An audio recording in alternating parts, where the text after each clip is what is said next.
오늘 우리에게 주시는 하나님의 말씀은 마태복음 26장 59절에서 65절까지의 말씀입니다. 마태복음 26장 59절에서 65절까지의 말씀입니다.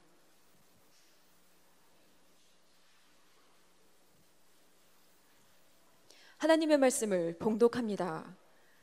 대제사장들과 온 공회가 예수를 죽이려고 그를 칠 거짓 증거를 찾으매 거짓 증인이 많이 왔으나 얻지 못하더니 후에 두 사람이 와서 이르되 이 사람의 말이 내가 하나님의 성전을 헐고 사흘 동안에 지을 수 있다 하더라 하니 대제사장이 일어서서 예수께 묻되 아무 대답도 없느냐 이 사람들이 너를 치는 증거가 어떠하냐 하되 예수께서 침묵하시거늘 대제사장이 이르되 내가 너로 살아계신 하나님께 맹세하게 하노니 내가 하나님의 아들 그리스도인지 우리에게 말하라. 예수께서 이르시되 내가 말하였느니라. 그러나 내가 너희에게 이르노니 이후에 인자가 권능의 우편에 앉아있는 것과 하늘 구름을 타고 오는 것을 너희가 보리라 하시니 이에 대제사장이 자기 옷을 찢으며 이르되 그가 신성모독하는 말을 하였으니 어찌 더 증인을 요구하리요. 보라 너희가 지금 이 신성모독하는 말을 들었도다. 이는 살아계신 하나님의 말씀입니다. 특별새벽기도의 5째 날입니다.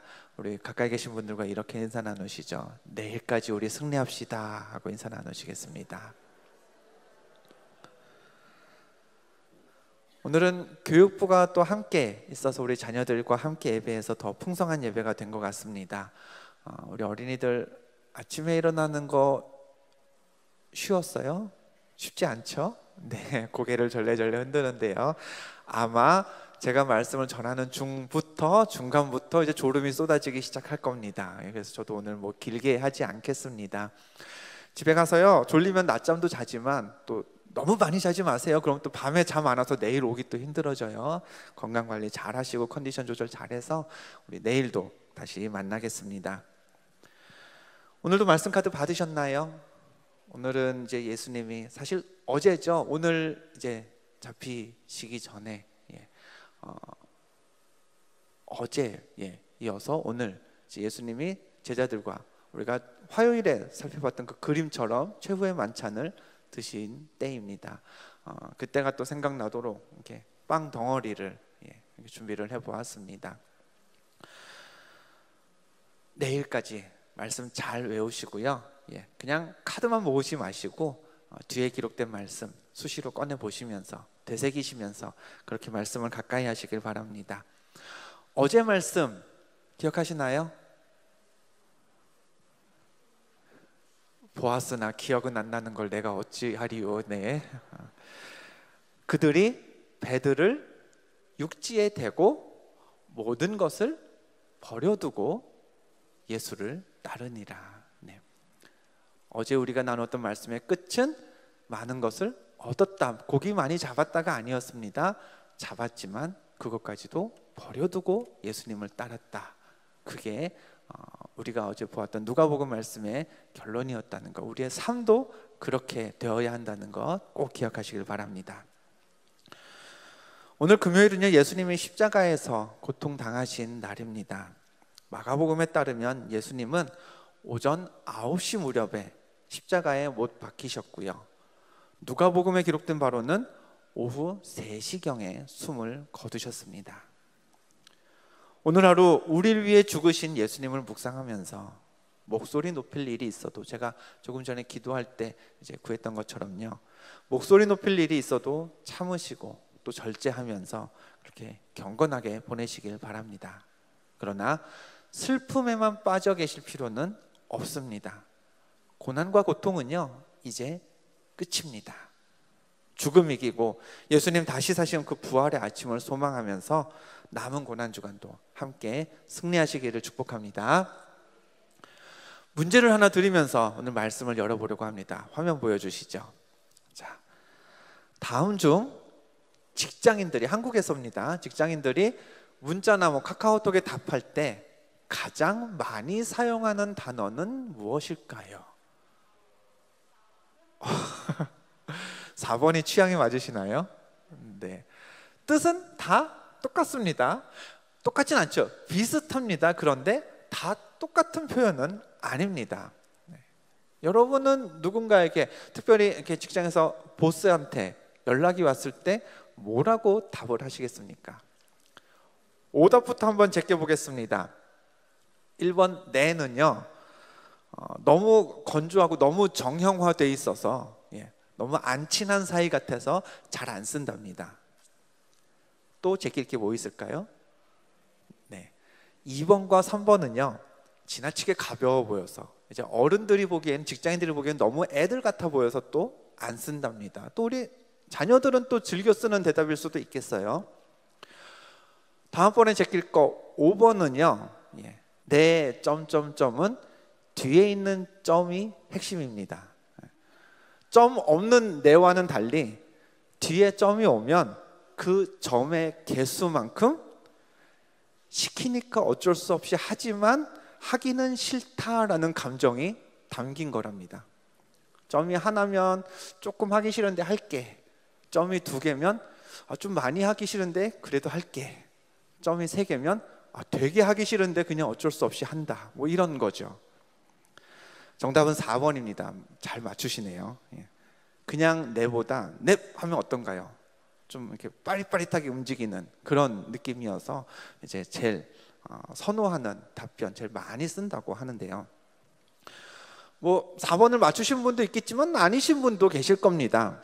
우리 각자의 언어 습관에 따라서요, 실제로 내가 많이 쓰는 표현은 뭐 5가지 보기 중에 어느 거라도 될 수 있겠죠. 예수님이라면 어떠셨을까요? 예수님과 문자를 나눈다? 예수님 저 오늘 새벽에 교회 가요, 내일 봬요 라고 하면은 예수님은 저 중에 뭐라고 답하셨을까요? 오늘은 예수님의 그 언어 습관, 말씀하시는 특성 중에 한 가지를 같이 살펴보려고 합니다. 겟세마네 동산에서 기도하신 후에요, 군인들에게 잡히신 예수님은 공회 앞에서 신문을 받으셨습니다. 재판을 받게 되신 거죠. 근데 이 재판은 사실 결론이 정해진 재판이었습니다. 본문 59절에 이렇게 기록되어 있죠. 대제사장들과 온 공회가 예수를 죽이려고 그를 칠 거짓 증거를 찾으려 했다고 했습니다. 재판을 공정하게 진행해야 할 대제사장들과 공회가요, 이미 예수님을 어떻게 하려고요? 죽이려고 마음을 먹었습니다. 정해진 결론을 두고 거기에 맞춰서 증거를 지금 찾아내려고 하고 있는 거죠. 마침 2사람이 나타나서요 이렇게 말했습니다. 61절을 보면요, 이 사람의 말이 내가 하나님의 성전을 헐고 사흘 동안에 지을 수 있다 하더라. 성전을 헐은다? 그건 하나님의 집을 무너뜨리는 행위입니다. 때문에 예수님이 이런 말을 하셨다라는 게 밝혀지면 예수님을 사형에 처할 근거로 충분했습니다. 대제사장은요, 증인의 말이 사실인지 예수님께 물었습니다. 성경은 그때 예수님의 반응을 이렇게 기록합니다. 예수께서 침묵하거늘. 네도 아니고요, 냉도 아니고요, 넵도 아니고요. 예수님은 그냥 침묵하셨습니다. 실제 예수님은요, 성전을 헐면 사흘 만에 일으키겠다라는 말씀을 하셨습니다. 요한복음 2장 19절에 기록되어 있는데요, 그러나 당시 예수님이 그렇게 말씀하신 건 정말로 물리적으로 성전을 헐면 내가 3일 동안 공사를 뚝딱 해가지고 성전을 세우겠다 이게 아니라 예수님 자신을 성전에 빗대어서 예수님이 십자가에서 죽어 무너지시더라도 사흘 만에 다시 일어나실 것을 비유한 표현이었습니다. 즉 대제사장이 야, 저 증인의 말이 사실이냐? 성전 헌다며 다시 짓겠다는 게 진짜야?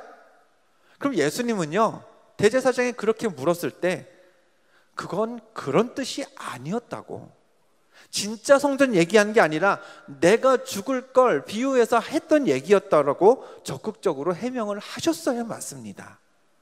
그래야 어떻게 해서든 지금 죽음을 면할 수 있는 그런 기회라도, 신락 같은 희망이라도 찾을 수 있었기 때문이죠. 근데 예수님은 침묵하셨습니다. 적어도 예수님이 침묵하신 건요, 대제사장들과 논리로 맞설, 그런 말로 다툴 자신이 없어서 그러신 건 아니었습니다. 이미 예수님은 여러 번 유대 지도자들과 맞닥뜨리셨죠. 바리새인 유대 장로들, 서기관들이 이런저런 율법으로 태클을 걸면서 와도요, 늘 할 말을 잃고 도망가듯이 가버린 건 유대 지도자들이었지 예수님이 아니었습니다. 논쟁, 토론, 예수님이 늘 승리하셨었습니다. 즉 예수님은요, 대제사장의 질문에 대답할 능력이 없어서 침묵하셨던 건 아닙니다. 그냥 작정하고 조용히 계셨던 거죠. 의도적인 침묵이었습니다. 근데 그렇게 침묵하시던 예수님이요, 조금 후에는 또 달라집니다. 본문 63절 우리 같이 한번 읽어보죠. 시작. 대제사장이 이르되 내가 하나님의 아들 그리스도인지 우리에게 말하라. 예수님 보고 당신이 하나님의 아들인지 말하십시오 라고 했습니다. 여기서 예수님이요, 네, 제가 하나님의 아들 맞습니다 라고 하면 어떻게 될까요?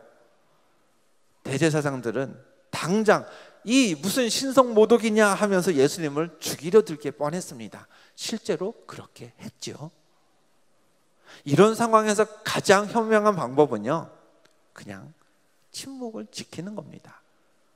하나님의 아들이 하나님의 아들 아니라고 하실 수는 또 없습니다. 거짓을 말할 수는 없으니까 그냥 조용히라도 있으면, 침묵이라도 지키면 나한테 불리한 진술은 최소한 하지 않아도 됩니다. 근데 예수님은요, 침묵을 지키는 묵비권을 행사하진 않으셨습니다. 64절 예수님의 대답을 우리 다시 한번 같이 읽어보겠습니다. 시작. 예수께서 이르시되 내가 말하였느니라. 이후에 인자가 권능의 우편에 앉아있는 것과 하늘 구름을 타고 오는 것을 너희가 보리라. 내가 그리스도가 맞다고 수긍을 하셨습니다.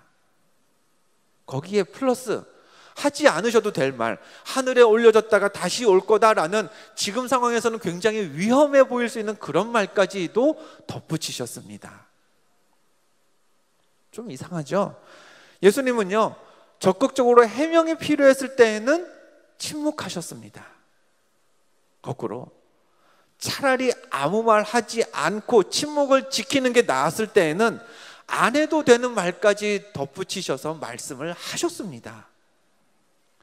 우리와는 좀 반대 아닌가요? 예수님 왜 그러셨을까? 예수님이 말씀하시는 목적이 우리와 달랐기 때문입니다. 예수님은요, 자기 목숨, 자기 안전을 지키는 게 목적이 아니었습니다.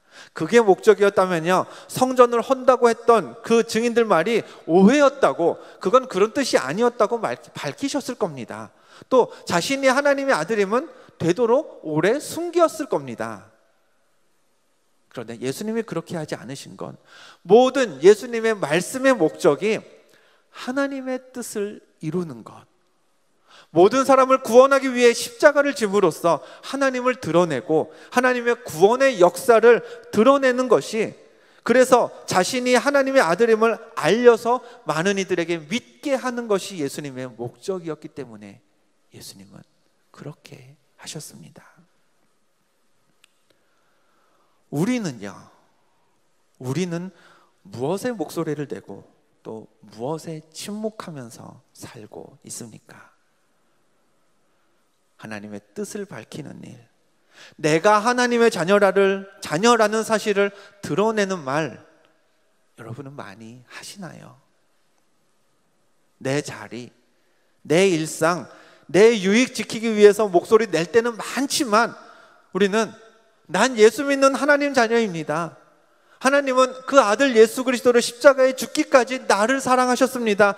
이런 주제 우리는 많은 경우는 침묵해버립니다. 입술을 열지 않습니다. 세상에는 말 잘하는 사람 참 많습니다.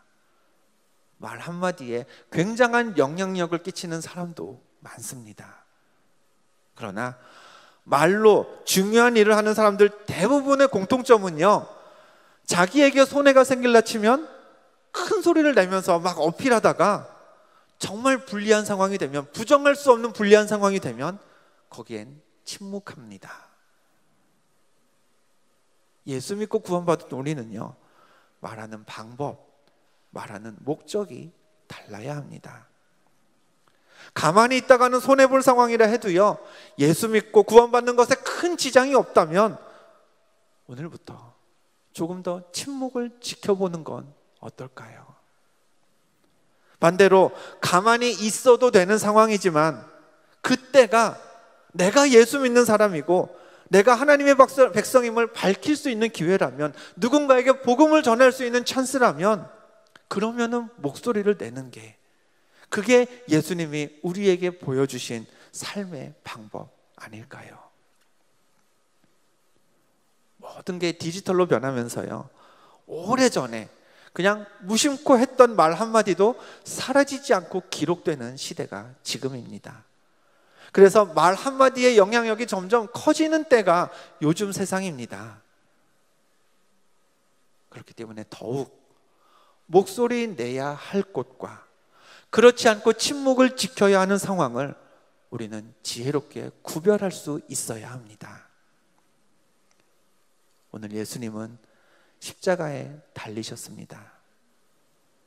그 십자가는 예수님이 피하지 못해서 어쩔 수 없이 지신 그 십자가가 아님을 기억해야 합니다.